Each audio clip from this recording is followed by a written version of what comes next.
So glad to be here in front of our live studio audience. Oh my gosh, yes, it's so great. You got any bits? Got any jokes? What do I have a bit? I like to refer to stolen valor a lot. Just anything that's... I'm sorry. I know you love me. I was just thinking about Halloween costumes for October.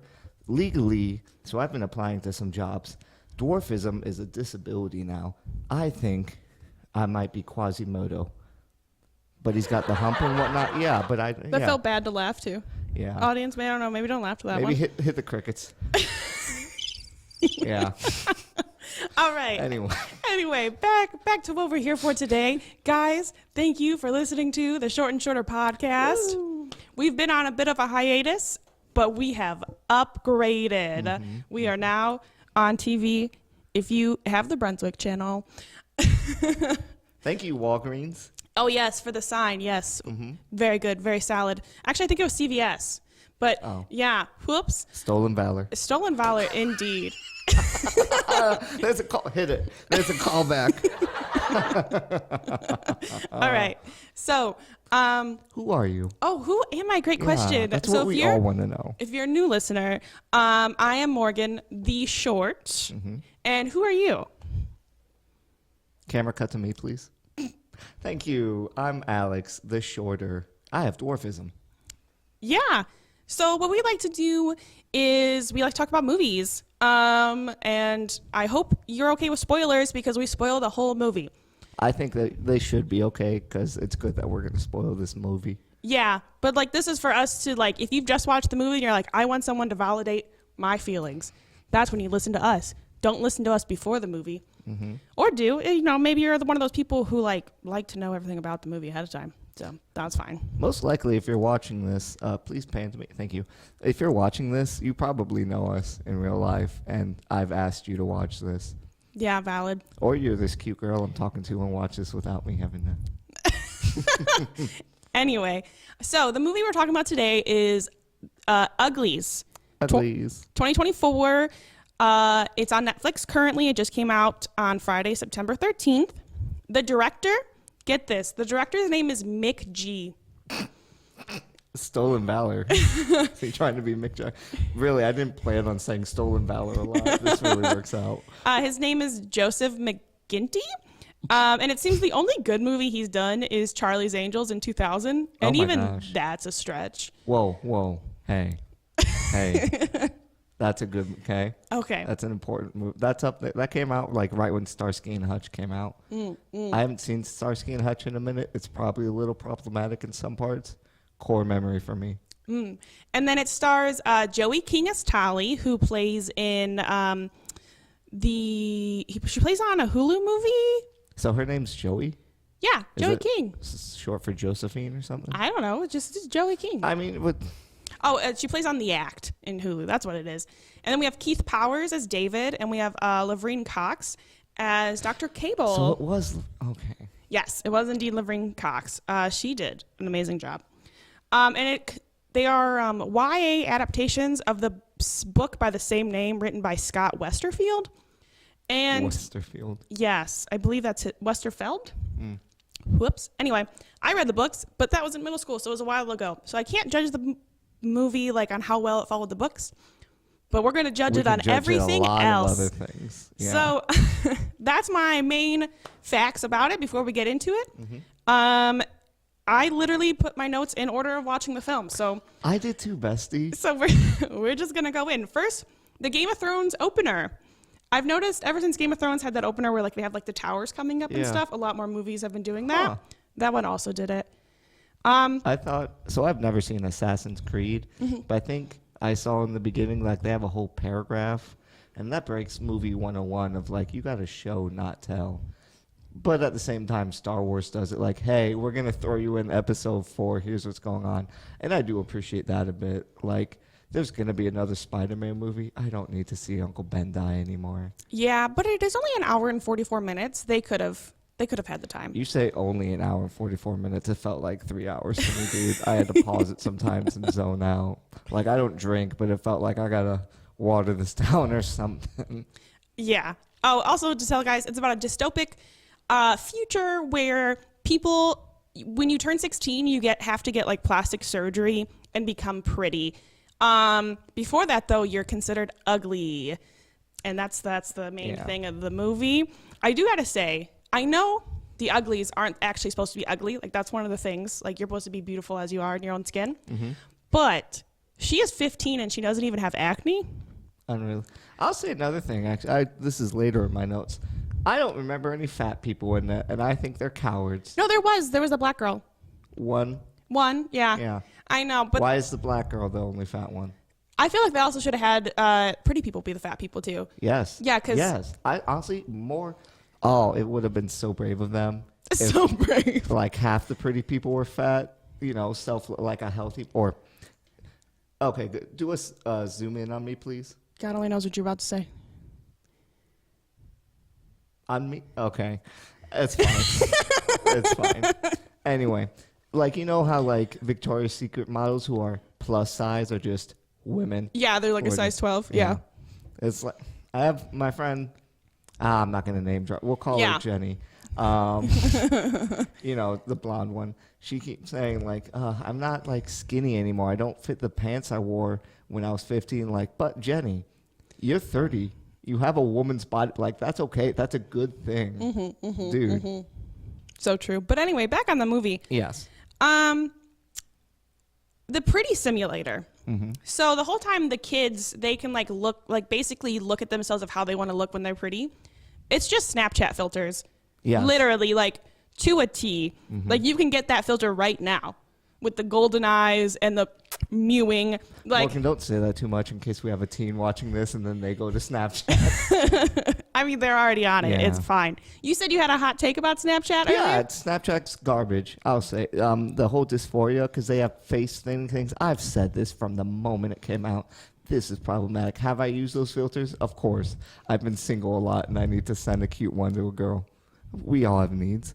But anyway, the point, like, I've zoomed back and forth. It's literally a thing. It's called Snapchat dysphoria, and people will go to doctors, be like, make my face look like this. It's the whole thing of Narcissus, the Greek tale of the dude that kept looking at himself in the mirror, or not the mirror, the puddle. And Harry Potter, the mirror of Erised, where he's just staring at that thing. That's when your bones are going to atrophy because you're just staring at yourself. Get outside. Touch some grass. It's the same thing with nerds who get into anime. And it's like, oh, I want a waifu with huge rack and all that. And like a waist the size. There's this thing called a headphones waist. I hate it. It's where people are like, oh, I can wear headphones as a belt. And it's like, wow, pick me. Pick me. Back on the movie. Yeah. Also, so it's supposed to take place in the future, and we don't get too much like high tech, except for the hoverboard. But I do gotta say, the hoverboard's best part of the movie. They are, and also the best part of the book as well. I do remember that. Yeah. But there's a scene where she like takes a toothbrush pill, but she doesn't chew it. She just swallows it, and that is so minuscule, but it bothers me. It makes no sense. You can swallow a pill, and that's gonna brush your teeth. Stolen valor. At least chew it. Please give me bare minimum believability. I know that's not important to the plot, but it just shows how little effort they put into it. I think it is important to the plot, actually. The whole point of, and once again, that's the whole thing with how there's not any fat people. So that implies unspokenly, like, that fat's not beautiful. It's a thing of, it's Ozempic. I hate Ozempic as hey, if you need it for like actual medical reasons, you're chill. My thing's against people that want it for cosmetics. Do a thing called stop eating bread for a while and work out. Hey, you've tried stop eating bread. Yeah, and I've done it. I ate bread today, but that's, we're on TV. I got to be healthy. Oh, wait. Whoops. Anyway. Okay. Also in the pretty people, like the parents, they send their kids off to boarding school at age 10, which I do think is very funny because they're like, we don't want those ugly kids around. Get them out of here. Oh my God, I get it. What? I'm not trying to puke. I mean, they are that shallow, so I guess it makes sense. Anyway, before I move on, is any takes that you have on the beginning of the movie? No. Okay, cool. So when her friend Paris, so our girl Tally, she is friends with a guy named Paris. Which also, what a dumb name. Yeah, but anyway, his name is Paris, and he gets to become pretty 3 months before she does. And she misses him, and she tries to sneak into the pretty city to see him. And while she's walking around, someone just happens to throw a mask on the ground, and she puts it on. No one else is wearing a mask in the whole thing. I'm like, where did you find that? That was so silly. And then she like turns in, like you can't see her face. Mm-hmm. And then she runs into Paris, and Paris looks like handsome Squidward. Like he doesn't look good. I have notes on that too. Also, when they were throwing the mask, I immediately thought of the Guess music video with Charlie XCX. Oh, okay. You know when they're throwing the stuff. Yeah, I guess so. Interesting. Also, it's a whole city. I don't know how she knew where to find him right away. Like you're telling love. Also, that's also something we are. I want to go through my notes too. Mm-hmm. We're just friends. Girl, you had your arms interlocked when you're clapping. There's actually a lot I'm going to go into about how, like, just friends and friends stuff. This is my best friend. Wide shot, please. This is my best friend in the whole world. At most, I pat your shoulder and whatnot. And maybe different people are different things, but the piggyback rides they were doing. And like, we'll get to that. We'll get to that. Okay, I want to go first. Okay. My first note. So the pipeline of people wanting to be pretty to fossil fuels, like really? Yeah. And they're like, we made a special flower and it solved all of our problems. But you have to get plastic surgery to solve those problems. Do you want to fix the ozone layer? Get good. Yeah. Get good looking. You know what the real problem with with global warming is? People are ugly. Obviously. Honestly, that's why Al Gore didn't get traction for so long. Baby girl should have gotten like a facelift or something, and then we would have listened. Okay. I'm not wrong. My first guess watching this was I wrote, let me guess, she's 17 and can't do the machine. I really thought that was about to be it. What, 17 and can't do the machine? What do you mean? Like they turn 16 and they do the machine, and then it's gonna like. Oh, you thought like she wasn't able to be pretty just because her body was different? Like she's different. She's the chosen one. She exactly can't do it because she's just too cool. Oh yeah, literally. My second note is this Divergent? I've never seen Divergent except right after this movie. I watched half of it. Yeah, I mean they all came out around, like the books anyway. All came around the same time. Hunger Games, Divergent. Pretties, which I wanted Hunger Games level of quality from these movies. Really, dude? Yeah, you don't get that, okay? No. Hunger Games is so good. Mm-hmm. And the book Pretties is good. I don't know why they made it very like CW soap opera, where like everyone's hot in the show, but the acting is awful and the sets are awful. Also, I'm so tired of portrait mode camera lenses with the blurry back. The whole time I kept thinking, this is Ant-Man green screen for so much of this. And maybe that's because I'm smart and my brain's developed. And the sets in general, especially when she's out in the woods, the sets are so bad. Like the grass looks plastic. You can tell the trees were placed there. Mm-hmm. And there's no depth to the scene. Like you're like, yes, that is a screen behind her. You can clearly see. Which I get it. You have to do screens. But Twilight didn't. Twilight did it all on location. And if Twilight can do it on a shoelace budget, why can't Netflix? Well, that's being like, if David Goggins can run for marathons with broken legs, why can't we? Twilight's Twilight, Morgan. Like, say it with some respect, okay? Twilight, noteworthy. Anyway, back on the big problems of this movie. If I may. Okay. I saw red when it's like, what took you so long? My legs are short. I saw red. I'm like, shut the heck up. Oh, when did that happen? That was like really quick. Oh, man, yeah. I know Alex paid attention. Yeah, obviously. Yeah, I wrote down quotes. Uh-huh. And also, Ohio's favorite little person. Mm-hmm. Gonna be talking about that a lot. I love how you didn't elaborate. When did they say the legs are short? Literally, when they first Squint and Nose are like hanging out and talking, they're like, hurry up. Oh, okay. Like, I don't know, they're going to some event or they're looking at the city, like, and they're hiding and such. Mm-hmm. And she says, my legs are short. Yeah. Maybe it's because also, if you Google Alex Nolan Brunswick, you'll see my story. Anyway. Little people with short legs can be fast. Yes. Short legs do not excuse slowness. They even mentioned, didn't one of the girls say like, "Oh, is your boyfriend leaving?" And she's like, "Boyfriend? That's my best friend." I know. After she almost like confessed her love to him the night before. Yeah. Crazy. Like that was heated. What are we? Also, she might as well confess his love to him because she's not like that was the last day she was gonna see him, at least for 3 months. You might as well.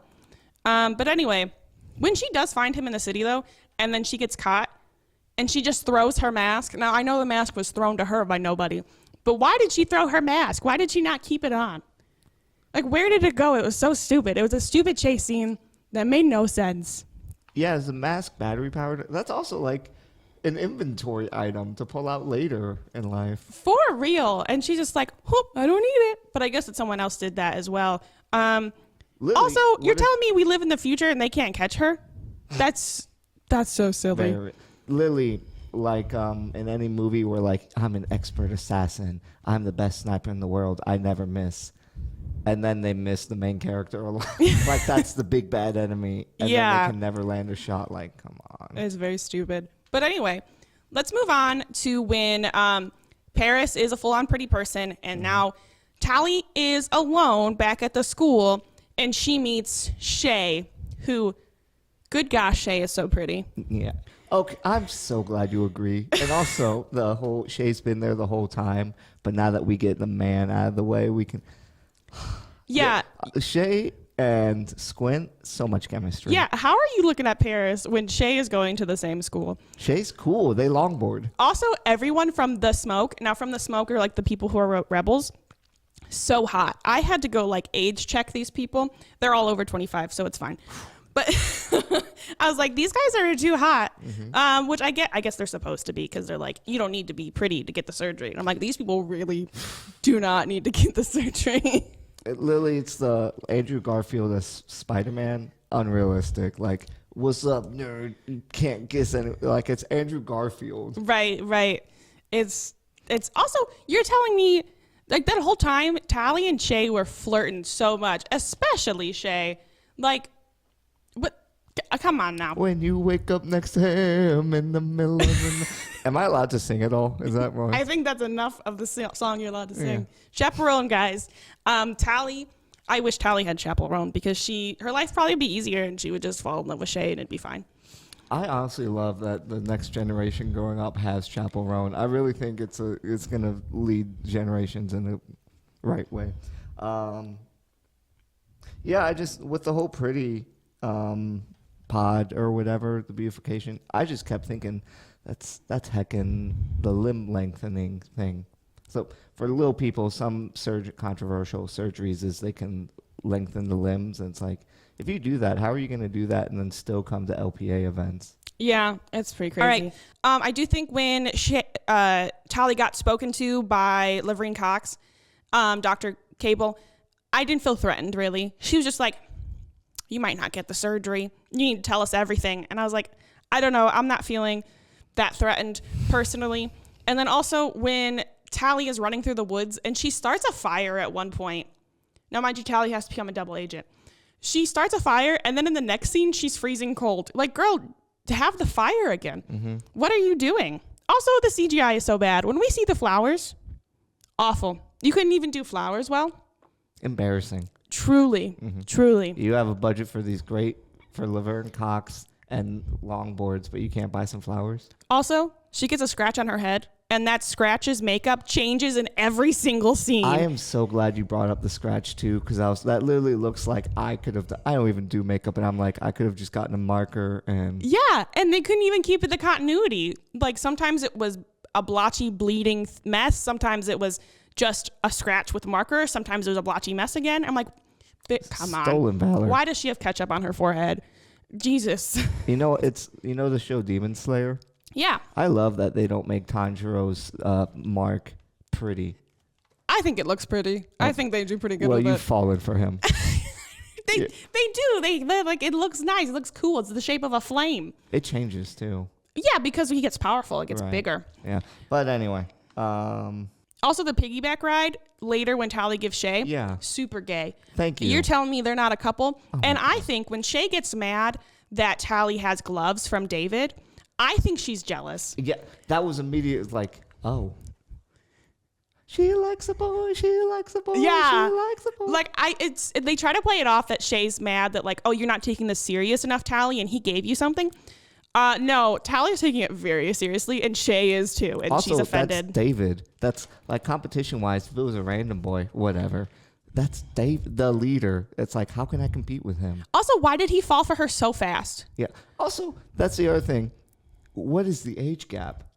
It kind of is vague. Yeah, I have no idea. I know in real life he's 32, which is crazy because he looks so good. But yeah, I don't know, and I just don't. He knows her for like a week, and he's like, oh my God, I've never felt this way before.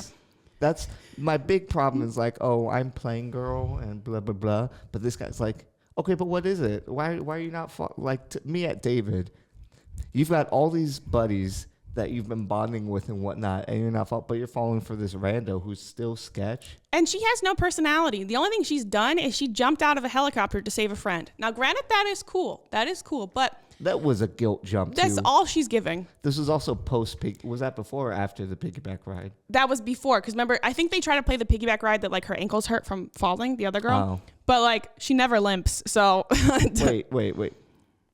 Shay gave the piggyback. No, Tally gave Shay the piggyback ride. Oh, that's right. Yeah, because Shay, I'm assuming, had a hurt ankle, but she never once limps in the show. She never says, ow, my ankle. No, she doesn't. Yeah. That's love. Yeah. But I recently had a date and I gave her a piggyback ride. Very nice. I don't remember the last time I've given a man a piggyback ride. I squatted a guy, but that was just because my arms are short. And that was to like show what's up. Yeah, obviously. So before they get caught, do you have any notes you want to say? Yeah. You know the whole part where like I'll leave a trail that only you could figure out, and then that's also a love language. So the 5 love languages, the 6 love languages is knowing someone, and Shay knows her. Like go off, she falls, and that's love. What if you needed to get me to follow you to a place? What cryptic thing? How would you leave a map for me? I have no idea. It would take so much effort. Yeah, I would just leave sweet treats and different. Oh my God, like Hansel and Gretel? You just leave, ooh, a piece of candy. Ooh, a piece of candy. A little, but also I'd have like posters for new places, like an elaborate treat that you've never had, like a donut, but I'd say like Peruvian jam. Oh my God, you remind me of like a horse with like a carrot to a stick. Yeah. No, I don't like that. When they do get caught, thank God all the prisoners were in one room. Yeah. Would they like, oh, we got to save them, and all of them are in one room? Come on, now. Isn't that a Geneva Convention violation? That's not even that. It's just like, that's stupid. Why would you put all of your worst guys who could all think of a plan together in one room? You're telling me they didn't have other jail cells? That's stupid. Yeah. Well, they knew Alex was struggling to watch it, so they didn't want to keep more scenes of them freeing each person. Yeah. So any other important comments before the end of the movie? I did like the trauma scene where the guy, Paris, got like supercharged a bit. And then he became a special. Yeah. And then there's like, no, I can reach him. It's like, Paris, remember our scars and whatnot? Morgan, if I got brainwashed, how would you try to reach me? I do a deep cut, and I'd say, why do they call you white noise? What would I say? Morgan, Woozle. Yeah, Woozle. You act like I wouldn't love Woozle if I became. Well, maybe I wouldn't. I don't know. They didn't really have pets. Yeah. Oh my! They didn't want to get PETA on them. That's so silly. I gotta say though, when she at the end, she decides to become pretty. That's the biggest spoiler. Makes no sense. The bad guy should have just killed her. You guys could have solved all your problems if you just would have killed her in that moment. That's literally one like when she turns herself in. What if they just shot her right back? Like, I know. You caused so much trouble. Why? I get there like, oh, we have to. You're not Katniss Everdeen. Like, you're telling me that they do experiments on people, but they're against capital punishment? Crazy. Come on. Be so for real. Also, at the end, her face is not symmetrical. Did you see that? When they like cut and she's pretty now, her eyebrows and eyes are different. Now, I think that's her natural face, so no offense to her. I was trying not to look at her, to be honest. But it is obvious I was like, oh, okay. I feel like maybe she's supposed to be, that she's not truly perfect, which she isn't if you guys watch the movie. But anyway, overall, the movie was bad. I didn't like it. Mm-hmm. My niece, who's 10, who I guess it's for her age group, did like it. And so I guess that's something. Maybe I'm just getting too old, but I don't think so. I think children also deserve good content and well-written content. Yeah. And I feel like we're not giving that to kids as much in the past 5 years. Also, it's good for, like, because we're smart with our college degrees. We're smart. Well, they haven't learned about Snapchat just for it. So even if it's spoon feeding, it's good for them to see, like, hey, bro, you're gorgeous. Don't get these surgeries. You're 12. Yeah. And don't question why you would fall in love with this man you met in the woods a few minutes ago. It's fine. Also, read Henry David Thoreau. All right. So if you've watched this whole episode, maybe you've seen Uglies, maybe you haven't. I don't recommend it, but I do recommend listening to this podcast and watching it because I think we're fun. Mm-hmm. Any final words, Alex? I really was supposed to look at the camera the whole time, and I just looked at you. Yeah, he did. Yeah. We're having a conversation. We sure are. All right. Well, thank you for listening. I do have some things I have to say for legal. Oh, yes. Sorry. So sorry. Yeah. If you're tall, if you're over 5 feet, you can just stop watching. Hi. Thank you for zooming in. Hi, I'm Alex Nolan. Are you a little person with dwarfism, legal dwarfism, not just short? What's up? LPA, Little People of America, District 5, Chapter 35. Go to www.lpa.org, find an organization near you. We also have our regional coming up in October. If you're not a member, that's chill. Just hit me up. I'll get you in. Meet some little people, have fun. We're probably going to play cornhole. All right, that's the tax write-off. All right, awesome. Yep. All right, thanks for listening. Bye. Bye.